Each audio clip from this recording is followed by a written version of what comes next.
से आत्मा को जानने का विषय है। लोग आत्मा की सत्ता को मानते नहीं हैं, इसीलिए जीवन में अंधी दौड़ दौड़ रहे हैं। अंधी दौड़, लगातार काम कर रहे हैं, किसी मंजिल को प्राप्त करते हैं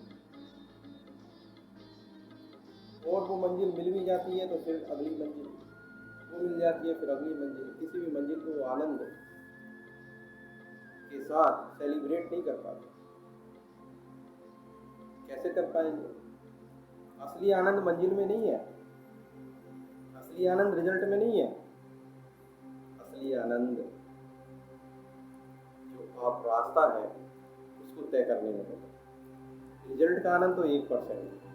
जैसे किसी पहाड़ पर आपको चढ़ाई करनी हो, जब आप चोटी पे पहुंचते हैं तो कितना आनंद आता है, लेकिन अगर आपको हेलीकॉप्टर से सीधे उतार दिया जाए तो आपको 1% आनंद आएगा, 99% आप खो चुके।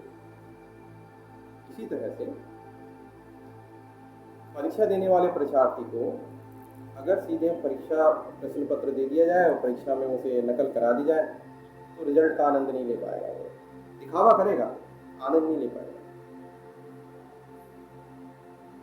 सारे साल परीक्षा की तैयारी की, उसके बाद परीक्षा दी, उसके बाद जो रिजल्ट आएगा, जो उसकी उत्सुकता होगी, जो आनंद होगा, वो कुछ और ही होगा। इसका अर्थ ये हुआ यात्रा और मंजिल दोनों को मिला के आनंद मिलता है।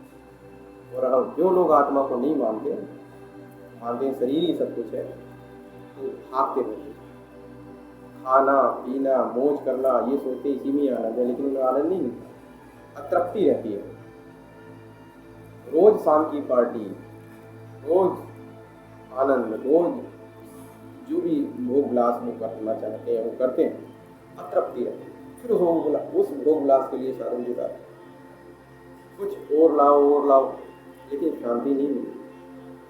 जबकि वो जिस स्तर पे होते हैं बहुत बड़े तपस्वी होते हैं, भगवान ने उन्होंने पहले कभी पुण्य कर्म किए होते हैं, इसलिए वो धनवान, सेठ, रिचेस्ट किंग होते हैं। इस बार भी अगर जब तक कर लेते हैं तो बेड़ा पार हो जाता है। इसलिए देखा होगा कि ज़्यादातर महात्मा लोग, जो बड़े लोग होते हैं, उनको थोड़ा सा प्यार करते हैं। उसका कारण ये नहीं, वैसे महात्मा की निगाह में बड़ा छोटा सा कोई नहीं होता, लेकिन वो मानते हैं, जानते हैं कि इसने तपस्या की है, इसलिए ईश्वर ने इसे आज ये पद दिया है, तो थोड़ी सी और करने का बेड़ा पार हो जाए। इसलिए वो लोगों को थोड़ी प्रायोरिटी देते हैं। लेकिन ये लोग आत्मा की सत्ता भूल जाते हैं। मैं एक घटना का आपसे आज चर्चा करता हूँ। दिल्ली की द्वारिकापुरी में शर्मा परिवार में 1992 की बात है। हरि प्रकाश शर्मा जी, उनके यहाँ एक बिटिया का जन्म हुआ 10 साल बाद शादी के, भगवान शिव के भक्त थे। उन्होंने इसलिए, चूंकि भगवान शिव के भक्त थे, उसका नाम रख दिया गौरी। गौरी जब थोड़ी सी बड़ी हुई, बोलने लगी, तो कहने लगी नहीं मैं डॉक्टर अंचल हूँ, मैं गौरी नहीं, और मेरे हस्बैंड का नाम हेमराज है। वो लड़की इतनी होशियार थी कि सारी मेडिसिन की जानकारी उसे काफ़ी थी, कोई डॉक्टरी मामला होता था वो बता दिया करती थी, सब अचंभित रहते थे। जब ये 10-12 साल की हुई तो इसके पापा ने ये सोचा, पिताजी ने ये सोचा कि जानकारी लें ये कह क्या रही है। उसने कहा कि पापा जी, मेरा नाम डॉक्टर अंचल है, मेरे पति का नाम हेमराज है, हम कानपुर में डॉक्टर थे। मेरे पति ने, मैं पूजा में ओम का ध्यान कर रही थी, ओम जिस तरह हमारे गुरु महाराज बताते हैं, उसी समय पीछे से कुछ मारा, उसके बाद मैं गहराई में चली गई, मुझे नहीं पता, और फिर मैं आपके यहाँ आ गई, बस मुझे इतना पता है। तो उन्होंने सोचा कि एक तो 10 साल बाद औलाद हुई है, उससे ये बातें हो सकता है कुछ ख्याल ही हो, कुछ बुक पढ़ी हो, किताब पढ़ी हो, इसलिए ये कह रही हो। कि बचपन से किताब कहाँ से पढ़ ली, नन्हेपन में इसे किसने बता दिया इतनी सटीक जानकारी। तो उन्होंने सोचा मैं कानपुर से जानकारी जुटवाता। जब उन्होंने कानपुर में जानकारी जुटाई तो 1984 में, इसका जन्म हुआ 92 में, 1984 में कानपुर में हेमराज और आंचल डॉक्टर थे, और आंचल की हत्या हुई थी और उसकी लाश सूटकेस में पाई गई थी। लेकिन इस बात का खुलासा नहीं हुआ था कि उसकी मृत्यु कैसे हुई। आंचल के माता पिता ने कुछ उस पर हेमराज पे आरोप भी लगाए थे, लेकिन कोई सबूत न होने की वजह से हेमराज बच गए थे। हेमराज खुद डॉक्टर थे। अब इस बात से इसके माता पिता को, गौरी के माता पिता को बड़ा टेंशन हुआ। गौरी अच्छे से पढ़ी।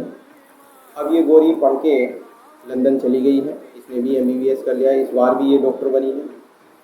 और हर माह की जो शिवरात्रि होती है उस पर निःशुल्क कैंप भी लगाती है। और इसने दिल्ली की अदालत में केस भी किया कि मैं ऐसे ऐसे, पहले अंचल थी और मेरी इस हेमराज ने हत्या की थी, लेकिन हमारी कोर्ट पुनर्जन्म को नहीं मानती, उस गवाही को नहीं मानती, तो ये डॉक्टर हेमराज फिर छूट गए। तो ये कहानी ये बताती है कि जब आप मर जाते हैं, मरने के बाद भी आपका अस्तित्व होता है। और ओम का ध्यान का कितना बड़ा ध्यान है कि ओम का ध्यान कर रही थी, उसको पता था।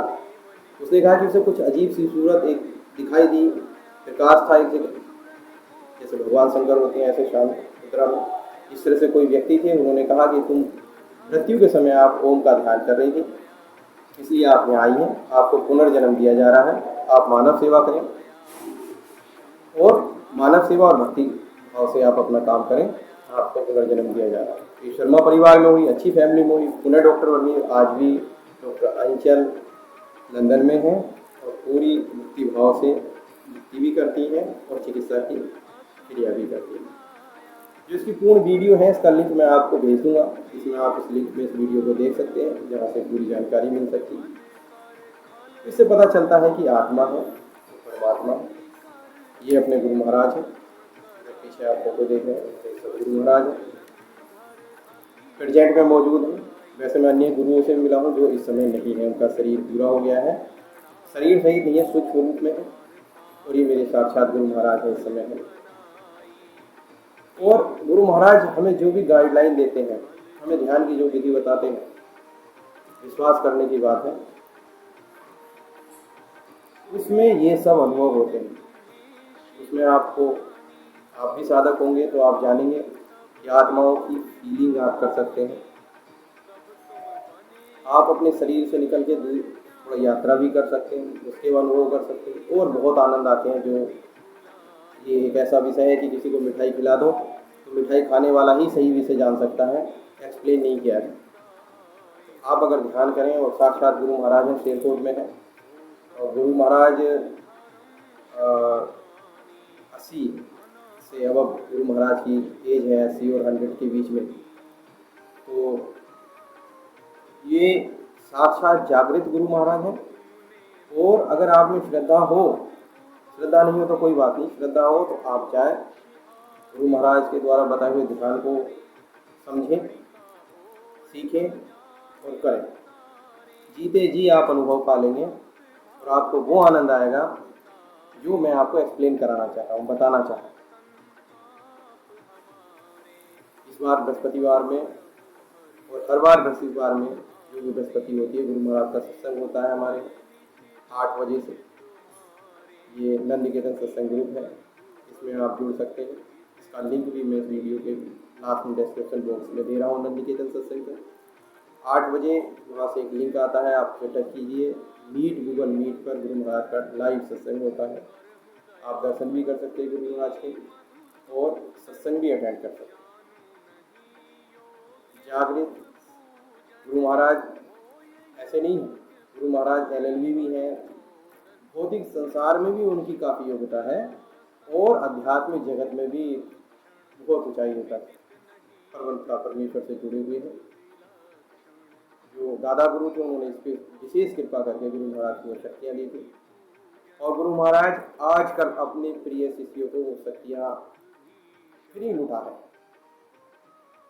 जो इस लाइन पर चलना चाहते हैं, फ्री शक्तियाँ लुटा रहे हैं, और इन शक्तियों का अनुभव आप करना चाहें, ये स्वर्ण काल है, इस समय आप कर सकते हैं, फिर बार बार ये समय नहीं आने का, फिर आप पछताइएगा। फोटो की पूजा कीजिएगा, ये साक्षात है, इस समय आप ये शक्ति प्राप्त कर सकते हैं और आनंद लीजिए। मैं तो अपने जीवन में आनंद ले रहा हूँ और मुझे आनंद भी हो रही है।